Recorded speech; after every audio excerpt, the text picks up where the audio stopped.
Welcome to Breadboarding. This is the Breadboard Video Controller Video 7 Part 2. So in the first part of this we've done a lot of the design and background work and also moved a few of the existing chips up onto the top board so we've got a bit more space. In this video what we're going to be doing is installing the larger 32K single port video RAMs and all the supporting chips that they need. So this is step number 5 in our plan. So this is going to result in us being able to do individual colours for each character cell with up to 30 lines to 80 characters. And this is a necessary step for us to be able to do higher resolution graphics modes in future videos. So this video is going to continue where we left off in the previous one, and we're going to start laying out all of the chips and wiring up the power, plugging in the various data lines, address lines, control lines. I'm going to speed this up, but I will provide a commentary over it. So what I've done here is I've added another 4 breadboards down the bottom here. Now we don't really need this one in the right hand side here, but it just means everything's spaced out and packs in a bit better. Now what I have done is I spent a little bit of time working out how to lay the chips out in relation to the schematic, and the schematic is very similar to this layout. So what we have here is there's a buffer chip here which is lined up so that the pins for D0 to D7 can go straight across there. This is then going to be wired into the color latch over here, and then we're also going to need to wire the data outputs from here up to here and over to here.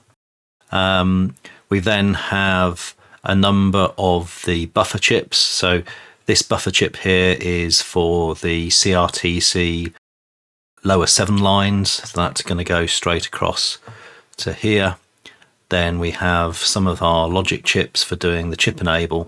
And then we've got the higher address lines for the CRTC.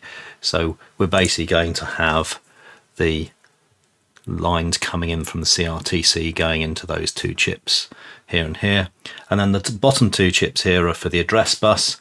And the address bus we've actually got coming from this side of the dual port character generator RAM. So we're going to be able to just take the address lines off of there and hook those up down here. There may be a few of the higher ones that we need to hook up from over here. So that keeps all of the wiring up there quite straightforward.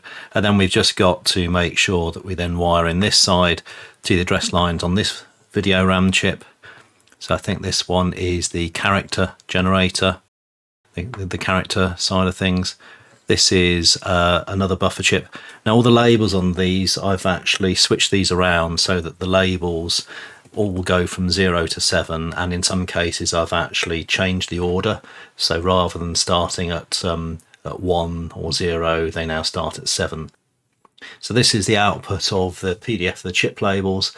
So all of the 74LS 541s, the number range and I think the order of these has been modified, so they now match the way how we want to use them on the board, so starting at A0 at the bottom up to A7, and I believe the default ones of these are slightly different. So if we try and find one of the other ones, there we go. So these are the default 74541s, so they do A1 down to A8 and Y1 down to Y8.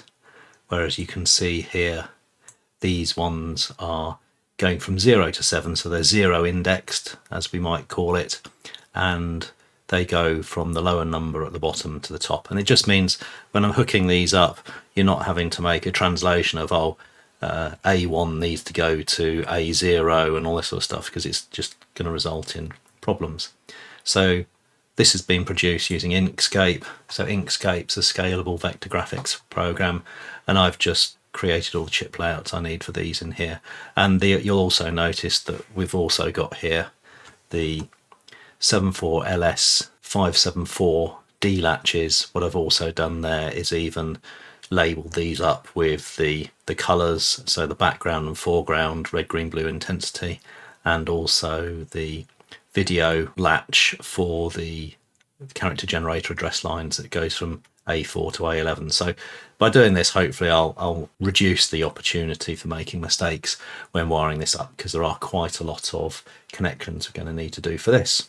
So if we go back to this, What I'm going to do is to just record this and speed it up. So probably do it 15 to 30 times, depending how long this takes. But I'll be checking off against the schematic as I go along.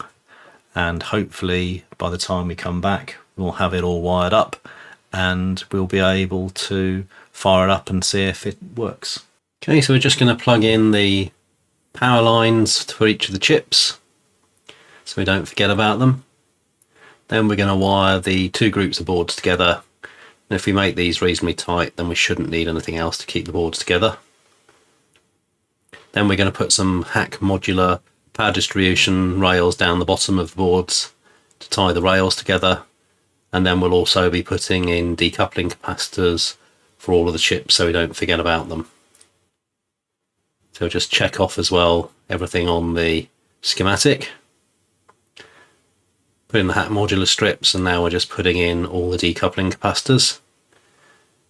Then they're going to extend the data bus lines at the top there in white over to the character bidirectional buffer. Then we just need to rewire the outputs from the multiplexer to the digital analog converter because the labels have changed with the new scheme. Now I've also put in the data lines from the buffer down to the color latch. Now we're just hooking in the different color signals for the foreground and background for red, and then the foreground and background for green, and then the foreground and background for blue, and then the foreground, then the yellow is for the intensity signals. So this basically means now we've got all the color latch output going into the multiplexer. We'll tick all those off. So now we're going to wire in the color RAM up to the data lines for the buffer. So now we're going to wire in the CRTC address lines into the top two address buffers. Check those are all okay. So now I've got the CRTC address lines wired in and checked off. Now we're going to wire across the lower A0 to A7 to both the RAM chips. And we're going to wire in the data lines from the character buffer, bidirectional buffer, to the character latch. Put in a couple of control lines for the direction for the read-write signals. And then the latch control lines for the clocks for the latches. Now this is wiring in the data bus signals from the original character generator dual port RAM chip, and then we're putting in the address lines from that chip, just checking those off. I didn't get it in quite the right way the first time. And then we also need to include some additional address lines down the bottom there. So we're putting in the A12 and A13 lines are not already on the dual port RAM, so we need to include those. Then we're going to look at the control logic.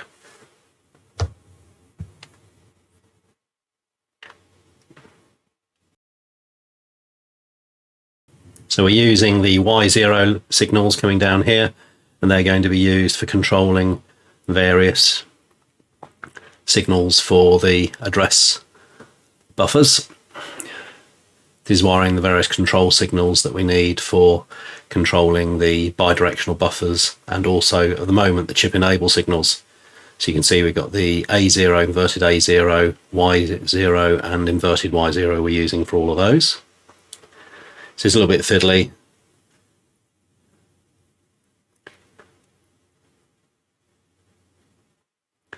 And then hook the chip enable signal into here.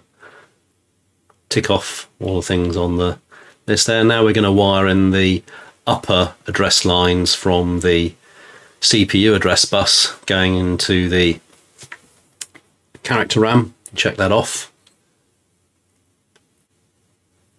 A few of the control signals as well. I think that's the read-write signal. And then we're hooking in the CRTC higher address lines into the color RAM chip and check all those off. So now I need to hook in the data signals from the character RAM up to the character bidirectional buffer to the CPU. Check all that off. So we're just going to wire in the output enable to ground to start with. It's something we'll be looking at changing in a little bit later in the video. Now we just need to wire some of the control signals together for the address buffers.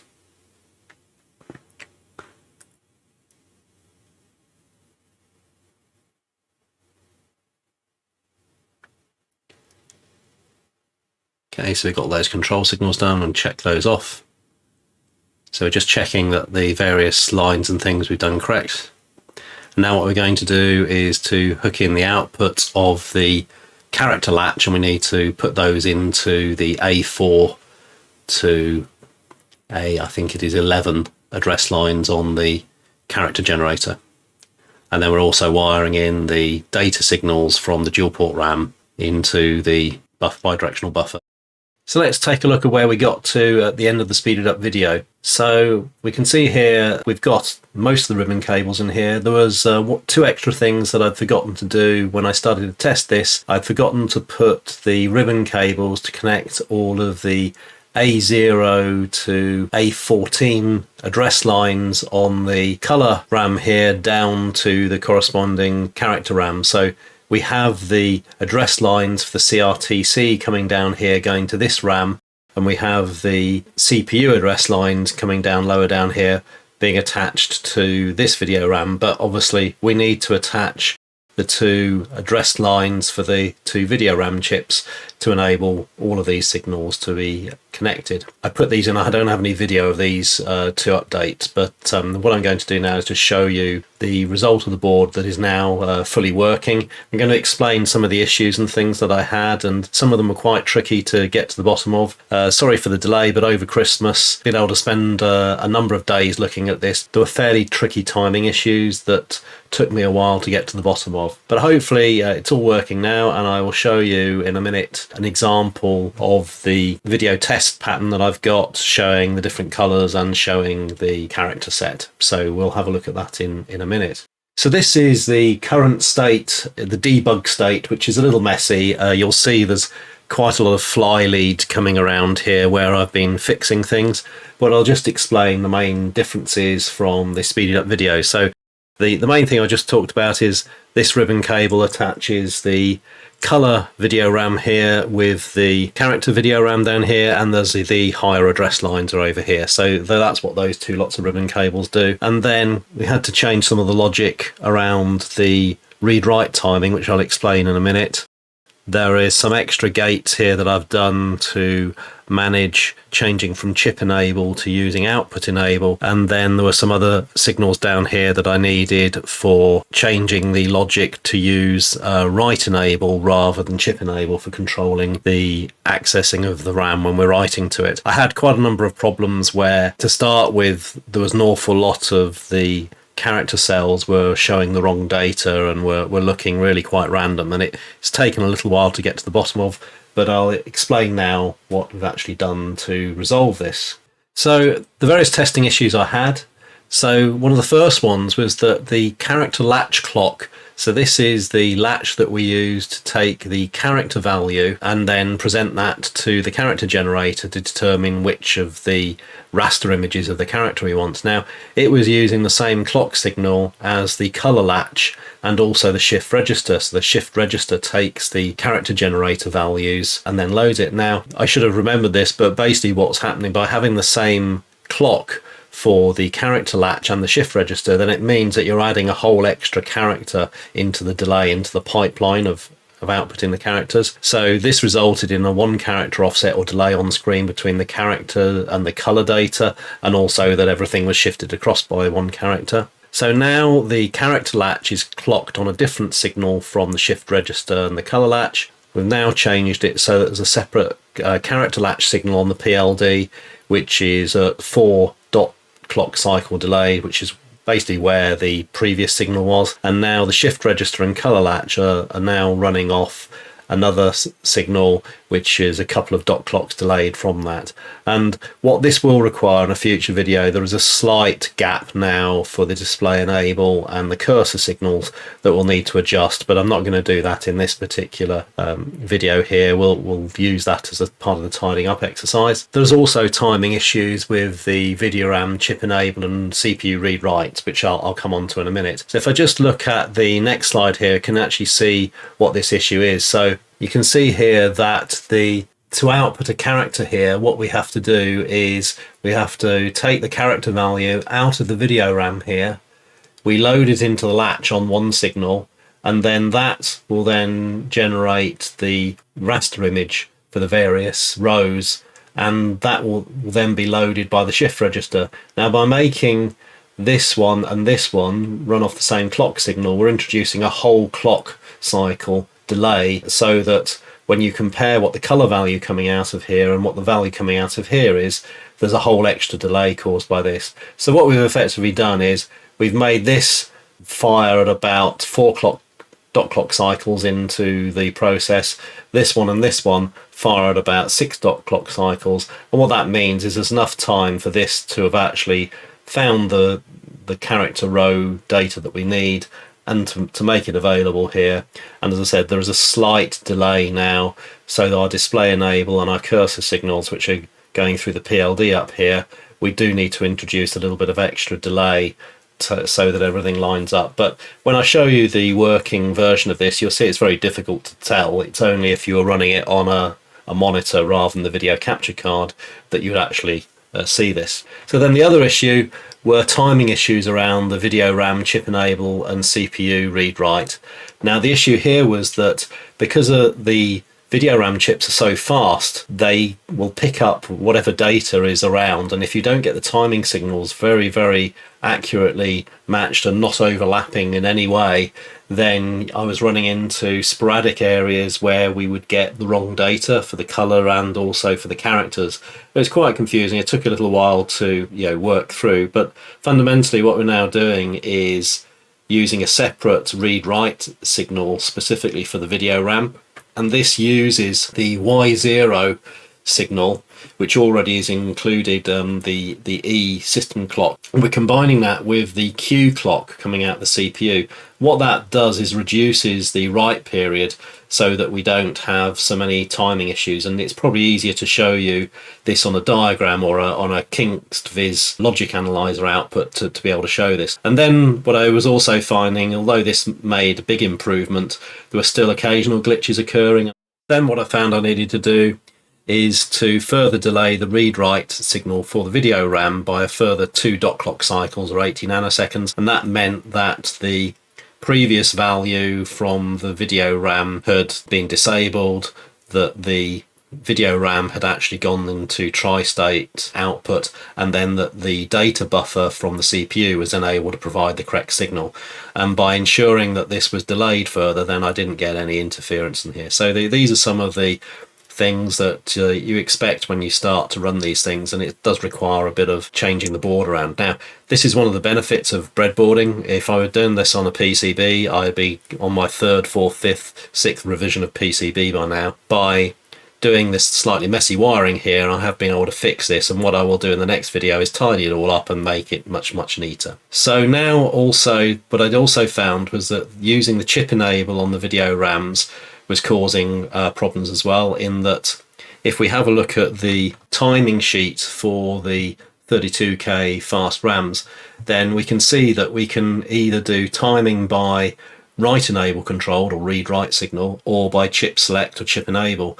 And because we were using both write enable and chip select, it was getting very confusing about what was going on. So what I decided to do is I would keep chip select always enabled, so it's always grounded, and then we'd use the write enable for each chip to control the writing, because most of the time we want to read the data out of it. For the CRTC is always reading. It's only when the CPU wants to write data to the video RAM chips that we need to actually take control and use the write enable signal. So now what we've done is, rather than using chip enable signals to control this, we've now got 2 separate write enable signals, one for each chip, and that's what we're using to do that. But there's another slight complication that we came across as well, in that there's a period of time here from when the write enable becomes low that there was still data being output by the video RAM, and then it will go high impedance before then it will start to look at the data coming from the CPU. And what I also found is I was getting some odd problems from time to time. So what I have done is change the output enable so that the output enable goes high before the write enable goes low. And we'll see that on a timing diagram in a minute. So the video RAM output enable needed to be high before a write. And if I now show you the KingStViz output, you can begin to see how complicated this is.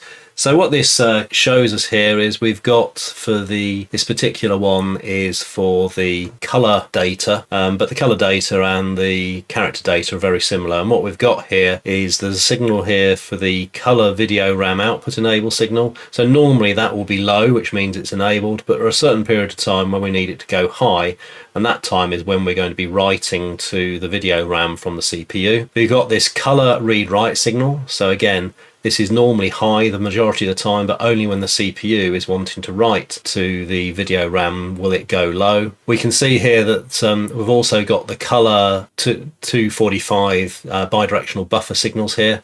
So you can see here that the buffer in fact is enabled for the CPU for a longer period of time than we have for the write signal. So you can see here that the width of the data buffer being enabled with the CPU is about 500 nanoseconds. If you look up the top right hand side here, as I hover over it, it's 500 nanoseconds there. But in fact, the write signal for the CPU writing to the video RAM is only 240 nanoseconds. And that's because we combined the read write and the Y0 chip enable signal with the CPU Q signal, which basically meant that we had a quarter of a CPU cycle rather than a half a CPU cycle. You can also see down the bottom here, this is the CPU read write, and again if you look at the measurements on the top right here, we can see here that this is almost 995 nanoseconds, almost 1 microsecond. So that's a full CPU cycle. So if we were using the CPU read-write signal, then there was a lot of opportunity for glitches and changing in addresses and the CPU changing values on the buses and things like that to actually affect the value that we're writing in the video RAM at the very end here. So what we've tried to do is to effectively compress the write enable signal to the video RAM to be a shorter period.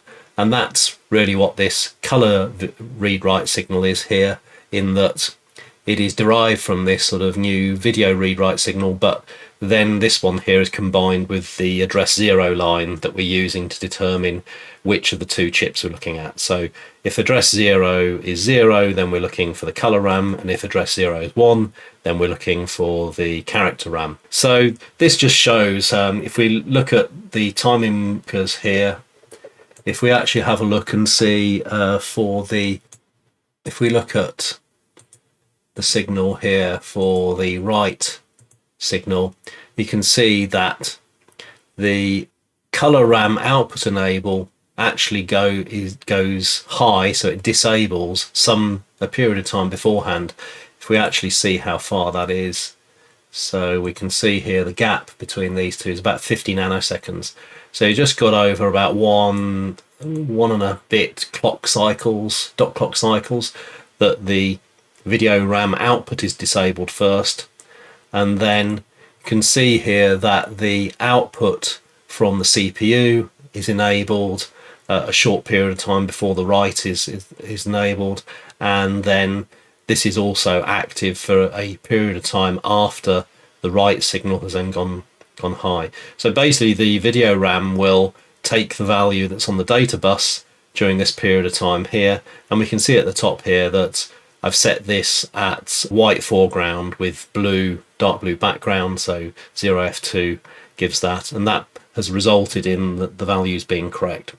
So working out these issues is quite complex and took me quite a number of days to get to the bottom of exactly what was going on, but the end result is fairly straightforward, and I'll update the schematic diagram and explain what the changes we've done in a few minutes. Okay, so here's the updated KiCad diagram. Now there's a couple of things I've had to change here.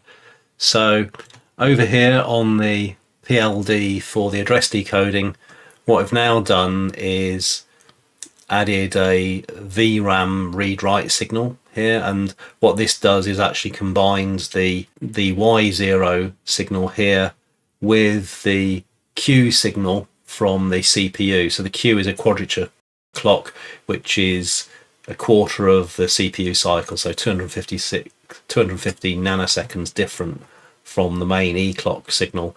And by combining these, what this means is that this signal, rather than being half a clock cycle or a full clock cycle, this is now only a quarter of a clock cycle. So it means that our timing is a lot more accurate. In order to do this, what I've had to do is to move one or two of the pins around, and we're now clocking this with a dot clock, just like we do with the video PLD, and this allows us to introduce a 2 dot clock delay into the VRAM signal here. And if we have a look at the file for this, so this is the PLD file for this, which has now been updated. So what we've now got is the VRAM RW and the VRAM RW1, which is kind of an internal pin. And what this now does is we use a signal here called our VRAM chip enable, which is the same as the Y0 line, but it also includes an AND with the Q signal. And what that means is that our clock, rather than ending up being 500 nanoseconds wide, it'll only be about 250 nanoseconds wide. And then finally down the bottom here, this is using 2 of the D latches or flip-flops that exist in the PLD, and we're using the first one to feed the read-write signal with our chip enable VRAM signal that I've got there. So this is a shortened chip enable signal, and by combining it with the read-write signal here, it just means that whenever it's low for write, then it's shorter than it would have been before. And this other line here then just adds another delay. So the output of this one here is then fed into this one, and this is the output that's effectively the video read-write signal delayed by 2 dot clock cycles, so delayed by 80 nanoseconds. So it's quite tricky to work all this lot out, but the end result is fairly straightforward. And then on the video PLD, there was a small change that we did here, in that there was the CLR option, which was here, wasn't really actually used, so I actually reused that particular value to make the character latch. So the SR latch still exists, although the definition for these have changed slightly. So the SR latch has now got this definition, which means that it's basically at slot number 5 or 6 flip-flop delays, and the character latch here is now using the definition that the old SR latch had. So that basically is 3 cycles or 4 flip-flop delays, depending on how you want to count things. So those are the 2 main timing things that we needed to make related to these. If we go back to the diagram here, so a few changes here. We have to wire in the dot clock, the Q signal coming from the CPU. So if we just click on that here, we can see that the Q signal previously wasn't being used, but it's quite a useful signal for shortening things. Then as we go over to the rest of the design here, so this area here is largely unchanged, with the exception of the extra character latch signal, which is now coming down here. Then pretty much all of this stuff is unchanged, but we now have the new character latch value coming down here. So the chip enable logic, which was here and a little bit lower down here, I've now moved down to here, and this is what I'll probably replace with a program or logic device.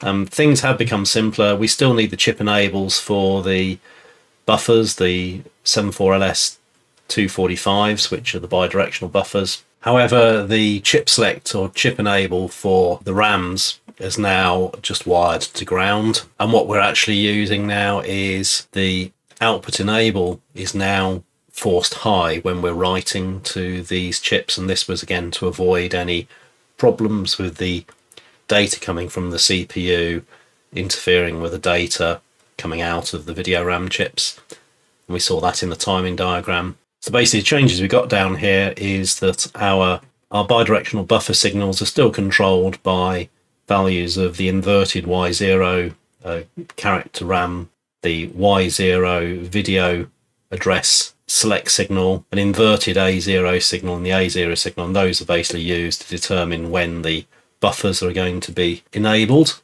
for writing from the CPU. This was the more complicated bit. So we've got the video RAM read-write signal, which is the shorter write signal, which is also delayed by 2 dot clock cycles. This is fed in and then combined with the A0 inverted and standard signal. That selects between the color read-write and the character read-write, and then those go off to the appropriate. You can see that the color read-write signal then goes from there, and the character read-write signal goes from there.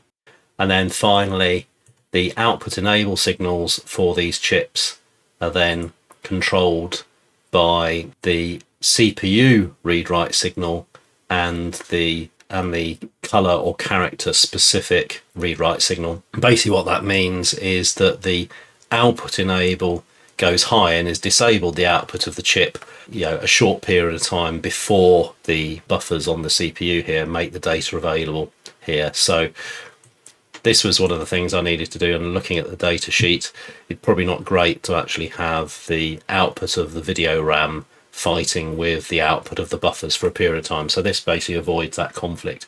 Now, this logic down here, I'm going to replace this probably with a PLD in the next video, just because it will allow me to be a bit more flexible on the timing and things. I'll just have to do a change to the PLD programming rather than having to rewire everything all the time. The basic board is still as was, is just really around the timing signals and things, and that's always the problem with these sorts of things. You're dealing with tolerances of tens of nanoseconds. You're not talking about microseconds here. It does make life a little bit challenging to work this out, but I will upload all of the schematics to GitHub after I've published the video. So if you do want to actually look into this in more detail, you can download the files and things from GitHub and look at it in KiCad yourselves. So this is the CRT program that I used in previous videos. All I've done is create a new version, CRT5, and this has got very much the same sort of things we had before. The main difference that I've got now is that there's a number of areas of these where we have the number of bytes per character is now 2 rather than 1, and that means that a lot of the loops and the positioning of things is now adjusted to have the color and the ASCII value for the data. And this produces a test pattern that we'll have a look at, but don't need to go into too much detail here. Needless to say, it did require updating from the previous versions I used because it was only using a single byte per character, and now we're using 2 bytes per character. So if we have a quick look at the code here, what we're going to do is just to compile it. Okay, so that's compiled, and now we're going to download it to the Nanocomp. So I'm just going to turn on the Nanocomp, and we're going to put it in load mode. And then we're going to go into our terminal emulator here. So the first thing I'm going to do is to download the CRT5 SREC. So I just send this down. So that has finished. So what I'm going to do now is to switch us over to the VGA capture card. What I'm just going to do now is to run that program. So that should initialize the video card. And what you can see here is we've got some random gibberish here because we haven't loaded the character generator yet. So what I'm going to do now in the background, I'm just now going to put the Nanocomp into load. I'm going to send the character set down to the character generator. And you'll see as we do this that the characters will magically appear out of the random dots. So you can see that as the space and various other things come in, then all the characters are now being loaded into the character generator RAM. As I was saying, there's about 2 dots at the beginning and about 2 dots at the end which are missing, and also that the cursor that we can see here is also not quite lining up, but they're fairly minor issues. And we can also see on row 21 here, this is just sort of a test pattern for the various colours. So go from black at 0, 0, all the way through blues, greens, various cyan, red, orange, pink, and then a dark yellow, bright yellow, grey and white. In some of the CGA, IBM CGA, the dark yellow was changed in the monitor, had specific logic in the monitor to make that brown. But for the moment, we won't bother with that, because what we're going to do in the future videos is to add a 262,000 VGA color palette chip, which will allow us to do whatever color we want. So we don't really need to do anything special for brown at the moment. We'll just leave it as dark yellow. So that's working. I still got a fairly basic test program here. One of the things I was looking to do in future videos is to try and get a simple C version of Tetris running on this. It should be possible to do this. However, what you can see when I run this, if I rerun the program again, that we will get some level of noise on the video display when the CPU is accessing the RAM at the same time. So you may see that there was some interference there when I executed the program there. This is the working version of the 30 by 80 character color display, so every character can be controlled by one of the 16 different colors for the foreground and the background. And in the next video, what we'll be doing is to update the layout to be a little bit tidier and to replace some of the additional logic chips I've needed to add with some programmable logic devices. And then we'll perhaps update the monitor ROM as well, so that we can initialize the video card automatically on power up. If you don't want to miss future videos, please hit subscribe, and if you found it interesting, please hit like. Thanks for watching.